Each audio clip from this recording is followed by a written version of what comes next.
মক্কায় এমন কোন মানুষ তো দেখি নাই ডানে চুল কাটে, বায়ে চুল কাটে, পেছনে চুল কাটে, সামনে কাটে না।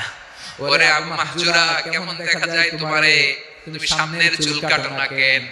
আবু মাহজুরা বলে, আমি হাঁটু গেড়ে পেয়ারা নবীর সামনে বসেছিলাম, আমার এই মাথার চুলের মধ্যে মুবারক হাত লাগিয়ে বিশ্বনবী নিজে আমাকে আজানের প্রতিটা বাক্য শিক্ষা দিয়েছেন। বিশ্বনবীর মুবারক হাত, পবিত্র হাত আমার মাথার চুলের যেই জায়গায় লেগেছে, আমি চাই ওই চুলগুলা নিয়ে আমি আমার কবরের ভিতরে যাব।